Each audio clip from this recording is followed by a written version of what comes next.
Here's your daily dose of fitness, food, and fun. Anjelica's Daily Surprise starts now. I want a big booty. This is the booty. It's the booty workout. Thrust. No bueno for the back. You should take that out in the bedroom. It's aggressive. It feels good to do, I will say. It does. The big thrust. Pause. Oh, it hurts.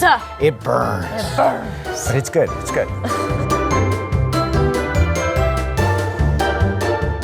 Hey there. Welcome to my apartment. Ugh, it's one of those days. I'm feeling blah. I'm dressed to work out, but I just can't seem to get up off my couch. My diet has been a disaster. Pizza at 1 a.m., anybody? I really need to get back on track, but I can't think of a smoothie I want to drink.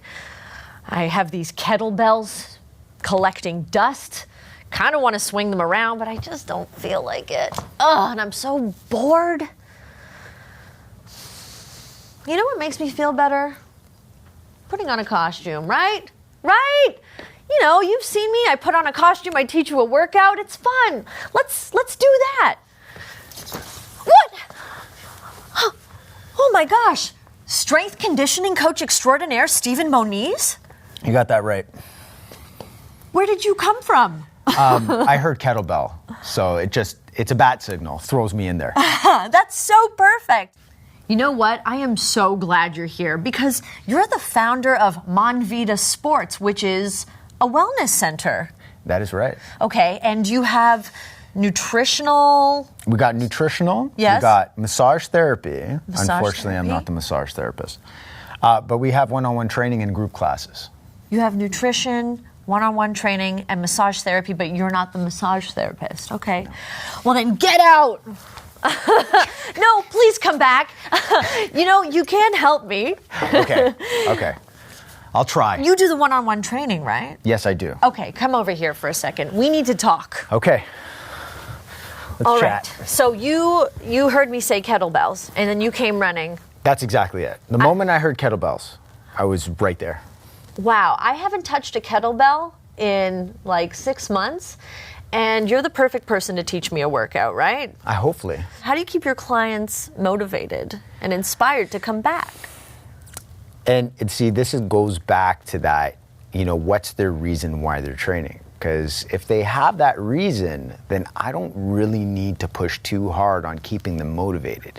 Because they'll come back because they know the reason why they're coming back, right? Do you ever have days where you have a hard time getting motivated? Funny enough is that most of the time I have a hard time getting motivated. That is such a relief to hear. Yes. And people think that because you're a trainer, you're like this superhero that's always motivated, but it's not actually true. Most of the time, you're not motivated because you're spending 15 hours inside of a gym, so the last thing you want to do is actually be working out. But it's one of those things where, you have to, there's that self-talk. You know that voice in your head that says, you know what? Take it off. You have a day, you worked out yesterday, or you'll start next week, or you start Monday. That voice, you need to shut it down.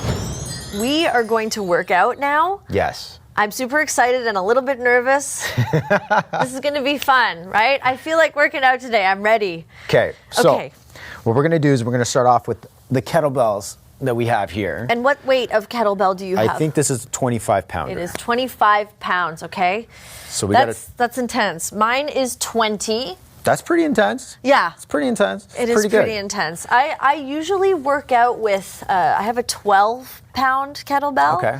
And that I find has been good for me. And my mother has borrowed it. Oh, there you go. She's like, I'm going to start kettlebelling. I'm like, no, I'm going to come over one day and you're going to be using it as a paperweight. I know it.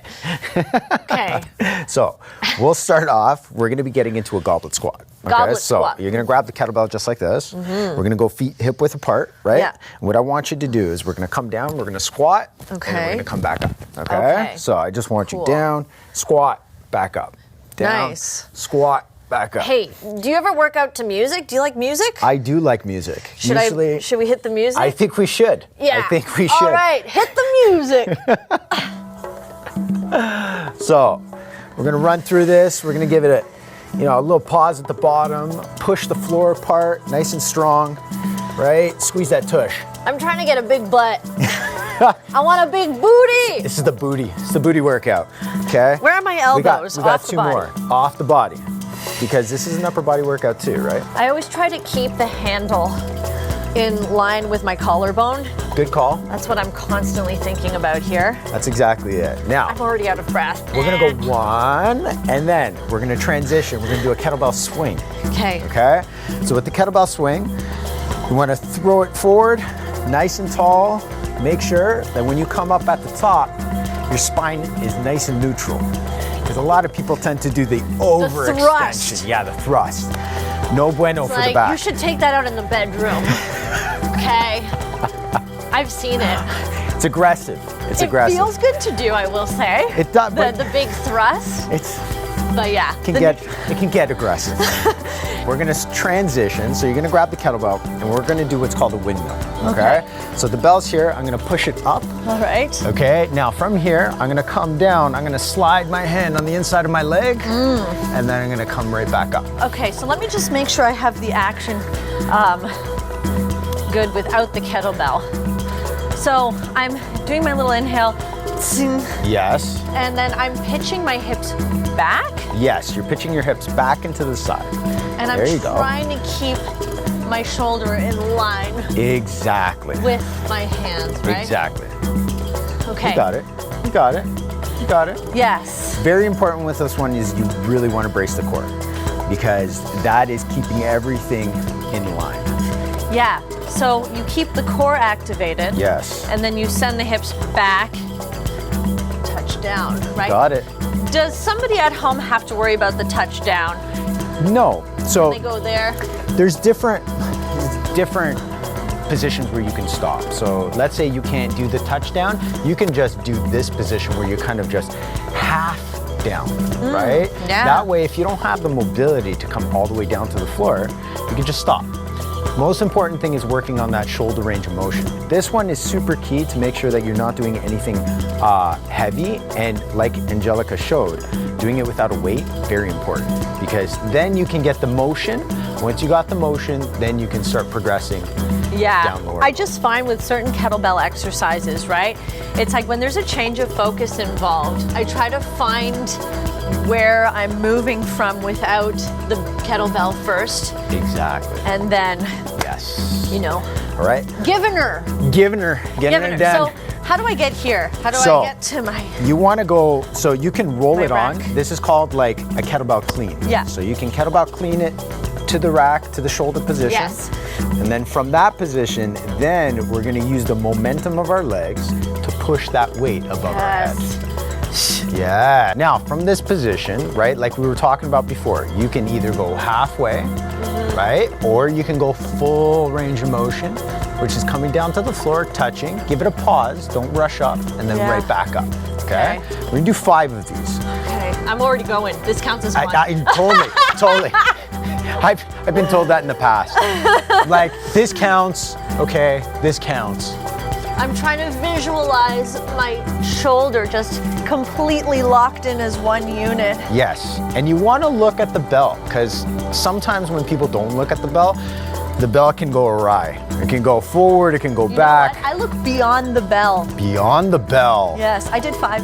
So if you have a watch like myself, make sure you flip the watch so that the kettlebell is not hitting the face of the watch, okay? Yeah. Or you could just take your watch off. That's even smarter, actually. that's actually even better. That's a better No, but suggestion. then you leave the watch somewhere and then, you know. But then I'm losing my steps. It's counting my steps. I can't miss my steps. Okay, sorry, I'm so talkative. So- Okay, I'm getting my kettlebell, That's right. using my legs to pull it up. That is correct. Only Inhale, legs. I'm exhaling. And I'm just letting it be loose in my hand, right? So to loosen the feel hand, that. right? Loosen the hand, and you're resting it on your chest, Yeah. right? Kind of keeping it there, and then we're popping it up with our hips. Perfect. And then we're gonna slide it down, Yes. tightening up. We got to make sure that core is braced, so it protects our back. That's good. Let's do one more exercise, You got this. and So, then we're gonna eat a hamburger, right? I'm starting. Yeah. Let's do a reverse lunge. So I'm gonna drop back. Check your rear Right? view. There you go. So drop back into that reverse lunge, stand up nice and tall. Nice. So I wanna drop back, stand up nice and tall. Oh yeah. Keep that core braced, right? We want to make sure we're not loosey-goosey. Kind of down, stabilize on that one leg. Now, sometimes you'll feel like everything is nice and wobbly, right?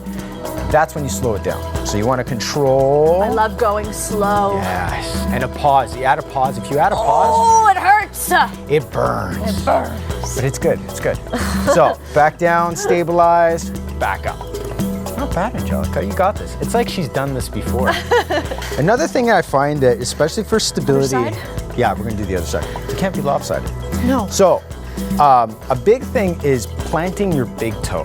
So, a lot of people tend to lift up that big toe. Sometimes that causes the instability.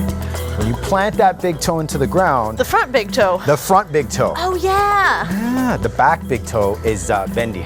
But the front big toe, you want to anchor it into the floor. That way you're giving yourself a little bit more stability. In ballet school, we used to do something called doming, and it's when you take your foot and you slide the toes against the ground to create a little dome, and Yeah. it works the Yeah. bottom of the foot. That's exactly it. And yoga, they're always saying tent your hands, spread. So yeah, that's a big part of it. You got to work those digits. A lot of people, because they're hiding behind the shoes, they don't think about their feet, right? So your feet do a lot of the work. Yes. Everything comes from the ground, the momentum to send that kettlebell into the air. You got to get it from the floor through the heels, zoop. You know this, being a dancer. Yeah. Zoop. Exactly that. Zoop. It's a technical term. Anyways, this has been a lot of fun. I've learned a lot. I'm slightly out of breath, and I'm proud of it. And I've worked up a bit of an appetite. So thank you to Stephen Moniz for this Thank wonderful you. kettlebell workout. I appreciate it. Do you want to make a smoothie with me? Let's do it. Yeah. Hamburgers first, though. Hamburgers.